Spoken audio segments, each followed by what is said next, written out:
नमस्कार बंधुरा चंदन रान्नाघरे स्वागत। देखुन आज के आमी জামাই ষষ্ঠী উপলক্ষে চিংড়ি মাছ স্পেশাল রান্না করছি। দেখুন চিংড়ি মাছ ছুলে পরিষ্কার করে নিয়েছি। এইটা একটু চোকলা শুদ্ধ রেখেছি কি দিয়ে, আর এই মাথা আলাদা ভেজে রেখেছি।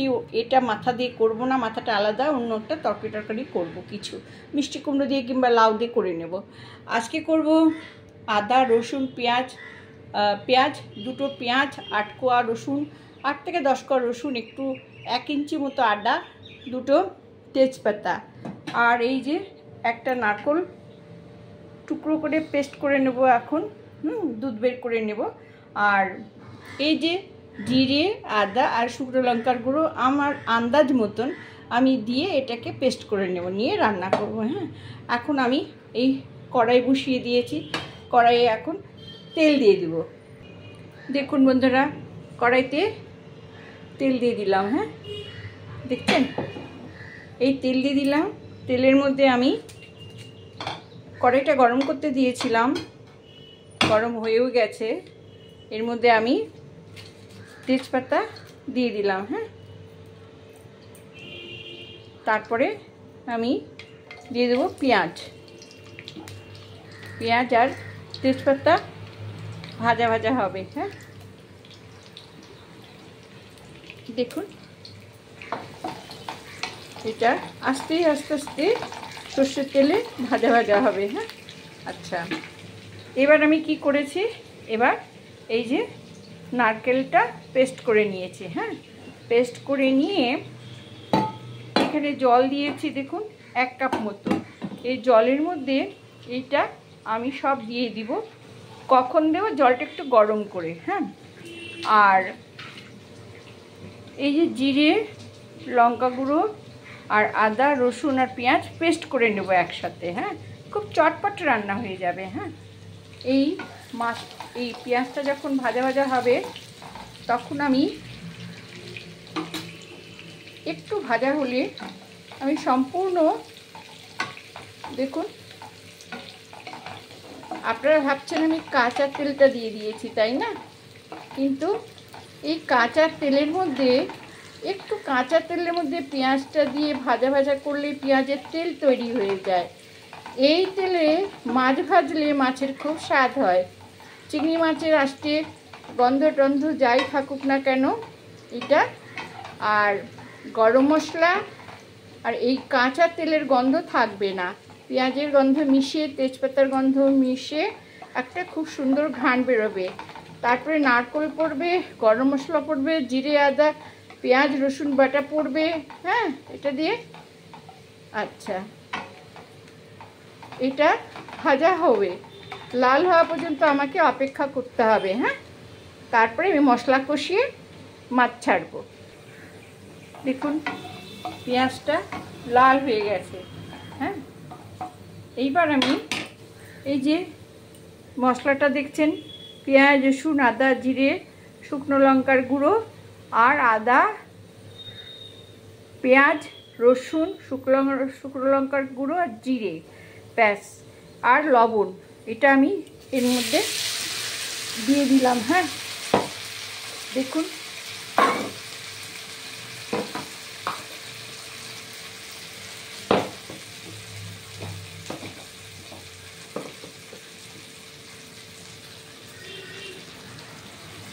যতটা আছে জল আমি ধুয়ে এর মধ্যে দিয়ে দিলাম। হ্যাঁ,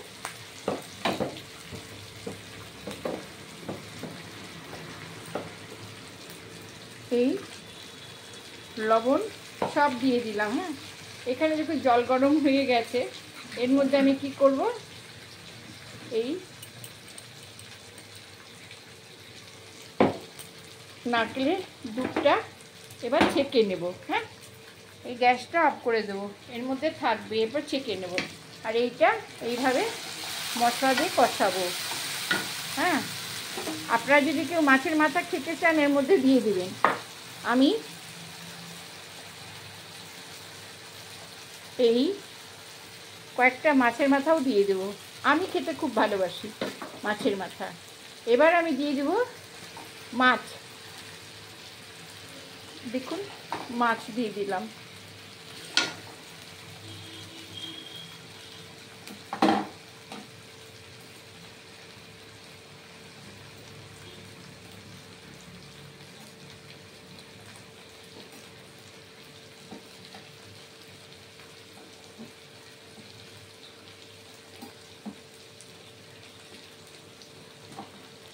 সব মাছ দেব না, এই চোকলা শুদ্ধ মাছ আমি কয়েকটা দিলাম। এই মাছ এবার কষানো হবে, দেখছেন? যতক্ষণ কষানো হবে এটা, হ্যাঁ, সমস্ত মাছ দিয়ে কষানো হবে। হ্যাঁ, এটা কষানো হোক, আমি দুধটা ছেঁকে নিই। আমি ছাঁকা দেখাচ্ছি, এটা হোক,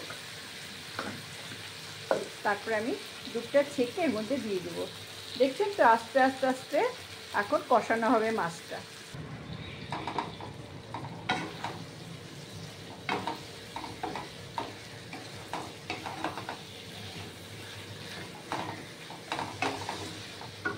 দেখুন বন্ধুরা, কষানো হয়ে এসছে। এবার আমি এই যে দুধ দেখছেন, দুধটা এই যে এর মধ্যে আমি ছেঁকে দিলাম। হ্যাঁ, শুধু অনলি ফর কিন্তু আমি দুধটাই দেব, অন্য কিছুই দেব না। হ্যাঁ,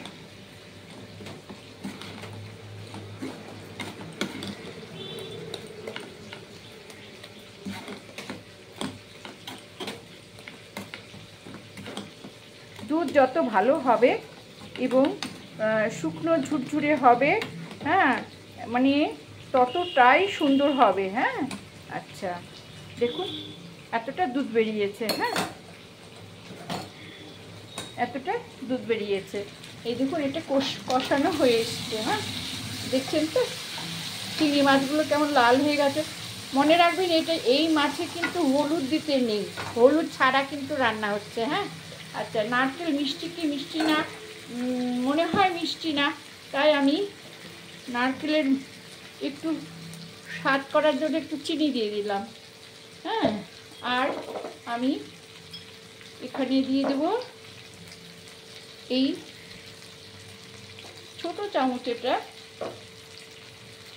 1 চামচ এই গরম মশলা দিয়ে দিলাম। হ্যাঁ, আমার বাড়ির তৈরি গরম মশলা। এবার ভাজা হয়ে গেছে, এবার আমি আস্তে আস্তে এই দুধটা দিয়ে দিলাম। হ্যাঁ, এই দুধটা দিয়ে এখন মাখা মাখা জাল হবে। যতক্ষণ মাখা মাখা না হবে ততক্ষণ কিন্তু এটা তোলা যাবে না। হ্যাঁ, এটা হোক, তারপরে আমি এখন ঢেকে দিচ্ছি। হ্যাঁ, 5 মিনিটে রান্না হতে দেব, তারপরে এই চিংড়ি মাছের মালাইকারিটা হয়ে যাবে। হ্যাঁ, এটা স্পেশাল রান্না। বন্ধুরা চলে আসলাম, দেখুন রান্না 5 মিনিট পর এসেছি। দেখেছেন রান্নাটা কেমন সুন্দর হয়েছে। মনে রাখবেন, জিরে, শুকনো লঙ্কার গুঁড়ো, আদা, পেঁয়াজ, রসুন এগুলো বাটা, গরম মশলা আর নারকেলের দুধ বাড়িতে এইভাবে তৈরি করে নিতে হবে। হয়ে গেছে বন্ধুরা, দেখুন এটা গরমে গরমে হয়ে যাবে। আপনারা এবার পরিষ্কার কড়াই থেকে নামিয়ে সবাইকে পরিবেশন করতে পারবেন। হ্যাঁ,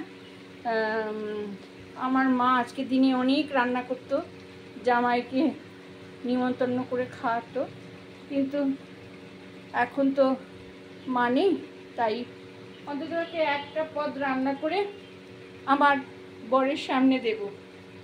এবং আমি সবারই, যাদের মানে মা বাবা নেই, তারা নিজেরাই তাদের স্বামীকে রান্না করে খাওয়াবেন। হ্যাঁ বন্ধুরা, স্কিপ করে যাবেন না, সুন্দর দেখবেন, আমার পাশে থাকবেন। আপনাদের জন্যই কিন্তু আমি এগিয়ে যাচ্ছি সব সময়। এবার আমি আপনাদেরকে, ঠান্ডা হয়ে গেছে, এবার তুলে দেখাচ্ছি।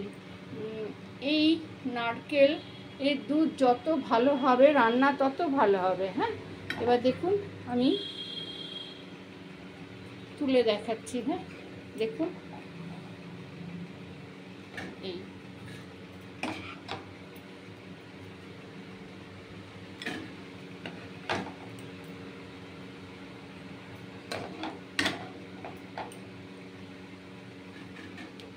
এই মাছের মধ্যে মাথা খুব ভালো লাগে, কিন্তু এক বাড়িতে এক একজন এক এক রকম খায়, কেউ চোকলা শুদ্ধ পছন্দ করে, কেউ সব ছাড়িয়ে শুধু প্লেন মাছটা খাবে। এখনকার ছেলেমেয়েরা এরকমই খায়, আমরা সব রকম খেয়েই অভ্যস্ত। হ্যাঁ, দেখছেন এই আমার মালাইকারি। আপনারা রুটি দিয়ে, ভাত দিয়ে, ফ্রাইড রাইস দিয়ে, পরোটা দিয়ে, নান রুটি দিয়ে, সব কিছু দিয়েই খেতে পারেন। হ্যাঁ, নমস্কার বন্ধুরা, ভালো লাগলে সাবস্ক্রাইব করবেন, লাইক করুন, শেয়ার দেবেন। রাখছি। হ্যাঁ।